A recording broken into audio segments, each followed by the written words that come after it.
గాంధీ గారు నమస్తే అండి. మరి పోసాని మురళీకృష్ణ గారు అరెస్ట్ అయిన తర్వాత మొన్నే బెయిల్ మీద రిలీజ్ అవ్వడం జరిగింది. మరి జైలు ముందు అంబటి రాంబాబు గారు ప్రెస్ మీట్ పెట్టి పోసాని మురళీకృష్ణ గారు అరెస్ట్ మీద బెయిల్ మీద మాట్లాడిన మాటలు మీరు వినే ఉంటారు. సో ఏ విధంగా రియాక్ట్ అవుతారు?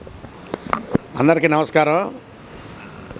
అరే అంబటి రాంబాబు, నీకు ఎన్నోసార్లు చెప్పా, నేను నీకు ఒక్కసారి చెప్పటం కాదు, నీకు ఎన్నోసార్లు చెప్పా. పోసాని కృష్ణమురళి మీద అక్రమంగా కేసులు పెట్టారా లోకేషన్ను వీళ్ళు తెలుగుదేశం వాళ్ళు.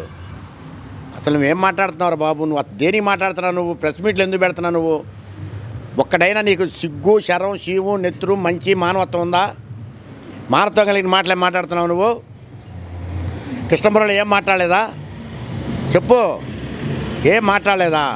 ఎందుకు మాట్లాడాలా? ఆయన ఎన్ని మాట్లాడినాడు? లోకేష్ బాబుని ఎన్ని మాట్లాడినాడు? పవన్ కళ్యాణ్ గారిని వాళ్ళ భార్యల గురించి ఎన్ని మాటలు మాట్లాడారు? వాళ్ళ పిల్లల గురించి ఎన్ని మాటలు మాట్లాడాడు? ఎవరి గురించి అసలు నోరు కుదిరిద్దా నీకు అంబటి రాంబాబు? అసలు నీకు నోరు కుదిరిద్దా? నీకు కానీ కృష్ణమురళికి కానీ నోరు కుదిరిద్దా? కుదిరి మాటలే మాట్లాడుతున్నారు మీరు. దేనికి మాట్లాడతారు? దేనికి అనవసరమైన మాటలు? మరి మీరు ఏమీ చేయలేదు అని చెబుతున్నావు కదా, నోరల్లా తెరిచి నువ్వు. పోసాని ఏమీ చేయకుండా కేసులు పెట్టారు, అగావుగా కేసులు పెట్టారు, మళ్ళీ మేము వస్తాం, చూస్తాం, వ్యవహారం వచ్చి ఏళ్ళు చూపించేలా చెబుతున్నావు నువ్వు. నీ దగ్గర దమ్ము ధైర్యం ఉంటే, నీ దగ్గర చావు ఉంటే, నువ్వు నీతి కలిగినవాడివి అయితే నువ్వు ప్రజల్లోకి వచ్చి మాట్లాడు. ప్రజల్లోకి రా, వచ్చి మాట్లాడు. ఇక్కడ రాజధానిలోకి రా, వచ్చి మాట్లాడండి.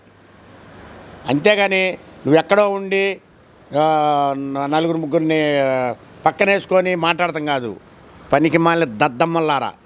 అసలు మీరు ఎందుకు పెట్టారా మరి మా మీద కేసులు? రైతుల మీద, భూములు ఇచ్చిన రైతుల మీద ఎందుకు పెట్టారా మీరు కేసులో? ఉందరా నీ సిగ్గు శరం ఉందంట రాంబాబుగా? నీకు మంచి మానవత్వం ఉందంటరా? నువ్వు కడుపు కాలం తింటున్నావా, గడ్డి ఏమైనా తింటున్నావు నువ్వు? పోసారి కృష్ణమురళి ఏమనలేదు, లోకేష్ బాబు అన్ను వీళ్ళు చంద్రబాబు తెలుగుదేశం పార్టీ వాళ్ళు మీకు పెట్టారు, కేసులు పెట్టారు కాదని. అసలు నువ్వు మాట్లాడే భాష, నువ్వేం మాట్లాడుతున్నావో. మరి రాజధాని రైతుల మీద భూములు ఇచ్చాం మేము. మా పోరాటం మా హక్కుల కోసం మేము పోరాడుతున్నాం. మీరు ఎందుకు పెట్టారా కేసులు? దద్దమ్మలారా. జగన్మోహన్ రెడ్డి ఎందుకు పెట్టించారా కేసులు? మీ హోమ్ మినిస్టర్ ఎందుకు పెట్టించారా కేసులు మా మీద? మేమేం చేసామని పెట్టించారా? పనికి మాలి మాటలన్నీ మాట్లాడి మీ ఇష్టానుసారం మాట్లాడితే కేసులు పెట్టారు మీ మీద.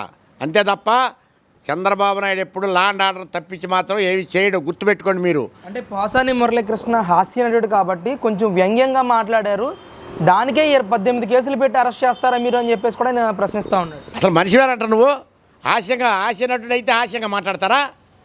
నిన్ను నీ పెళ్ళాన్ని అంట ఊరుకోరు నువ్వు ఊరుకో. నిన్నను నీ పెళ్ళాన్ని తిడతా, పెట్టు, కేసులు పెట్టు. ఇప్పుడు నా మీద 40 కేసులు పెట్టారా మీరు? ఇంకా వస్తానే ఉండే కేసులు. దేని పెట్టారు నా మీద 40 కేసులు? భూమి ఇచ్చినందుక? నేనేమన్నా తిట్టానా? ఎవరు నన్ను తిట్టానని పెట్టారా? నిన్నేమన్నా తిట్టానా? పనికి మళ్ళీ దద్దమ్మల్లారా. దద్దమ్మ మాటలు మాట్లాడతారా? దేనికి మాట్లాడతారు మీరు? ఆశనడే ఆశంగా మాట్లాడతాడా? ఎదుటాన్ని పట్టుకొని ఆశంగా మాట్లాడతారు. పార్టీ అధ్యక్షుడిని పట్టుకొని, పవన్ కళ్యాణ్ పార్టీ అధ్యక్షుడేగా. నిన్ను నీ పెళ్ళాన్ని అంట ఊరుకో నువ్వు. నీకు కూడా దగ్గర పడ్డేలే ఉండు. నువ్వేదో అనుకుంటున్నావు, నీ ఇష్టానుసారం ప్రెస్ మీట్లో నీ ఇష్టానుసారం పేలిపోతున్నావు నువ్వు. పేలాలు పేలినట్టు పేలుతున్నావు నువ్వు. నీకు దగ్గర పడతాయి, నువ్వేదో అనుకుంటున్నావు. ఇకనైనా నోరు ఒళ్ళు దగ్గర పెట్టుకొని మాట్లాడుతూ నేర్చుకో. అంతే తప్ప నీ ఇష్టానుసారం మాట్లాడబాక అంబటి రాంబాబు. నువ్వు ముంగల దీనికి సమాధానం చెప్పు. నువ్వు దీనికి భూములు ఇచ్చిన రైతుల మీద ఎందుకు కేసులు పెట్టారో దద్దమ్మ సవట మాటలు మాట్లాడకుండా దీనికి సమాధానం చెప్పు. నేనే అడుగుతున్నా, మేము 40 కేసులు పెట్టారో నేనే అడుగుతున్నా, దేనికి పెట్టారో చెప్పు. ముంగలు దీనికి సమాధానం చెప్పి అప్పుడు మాట్లాడు నువ్వు ఏదైనా. అంతేగాని అనవసరమైన మాటలు మాట్లాడి అనవసరంగా నువ్వు మనుషులు రెచ్చగొట్టబాకు. ఎప్పుడైనా జాగ్రత్తగా మాట్లాడుతూ నేర్చుకో.